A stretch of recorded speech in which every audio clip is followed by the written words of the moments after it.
TV yamakateerera kudaiso ndiyo Kulian TV yacho patinokupai nawu ma-updates nezvinhu zvakasiyana-siyana zvinenge zvichiitika munyika yekwedu. Nhasi ndauya kunozivisana nemi muri yeZimbabwe zvinhu zviri kuitika. Ndiri kungoti it's good news to Comrade Nyoka yemabhunu. Nhasi good news dzandinadzo about Comrade Nyoka yemabhunu. Tiri kuti another year added. Tiri kuti happy birthday. Nhasi birthday raComrade Nyoka yemabhunu.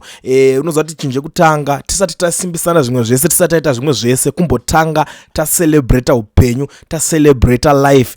Comrade Nyoka yemabhunu, wherever you are, simbiswai munyama nepamweya zvese. One day zvichaita. I understand kuti Comrade Nyoka yemabhunu zvinhu zvakangofambawo nepamwe, ndo pamwe paya patinoti anzi pakafamba Satani.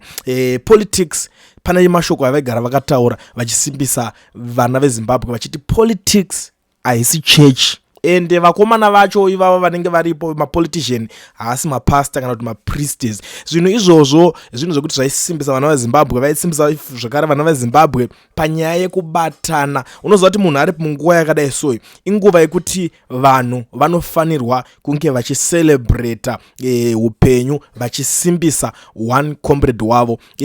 Vanhu veZimbabwe vakazama kumira, vana veZimbabwe vakabvira kare, nanhasi vana veZimbabwe vachiri kumira vachibatsira nepavanokwanisa nepavanogona kuti Comrade Nyoka yemabhunu vange vanosunungurwa, vange vanobatsirika kana kuti vange vanobatsirwa munguva yakaita seiyoyi yatiri. So inini nhasi ndiri kungoti vana veZimbabwe, let's celebrate Comrade Nyoka yemabhunu. Let's celebrate his birthday together. Vari kwavari ikoko, you know you can celebrate his birthday. Zvandoda kuti muite, ndoda kukupai nhamba dzangu. Munhu wese anenge angocelebrate, wese anyora achitaura kuti happy birthday, uchisedza kaclip kako kungobuda kana kuti ka audio or anything, ndongozvirova combined tobva tazviisa panapa, tobva tangorova happy birthday. To make a plan, munhu anenge azoenda kuvisit ikoko anongonovaratidza kuti vana veZimbabwe vari kufara nemi nekuti rimwe zuva kana kuti rimwe gore rawedzerwa pamuri. Kulian TV, Team VAT. Asi vanhu vachishamsika, Kulian TV haichadzika. Saka subscribe wozolaika, uchawana zvese pana chichazosha. Everybody say Kulian, Kulian, Kulian, yeah.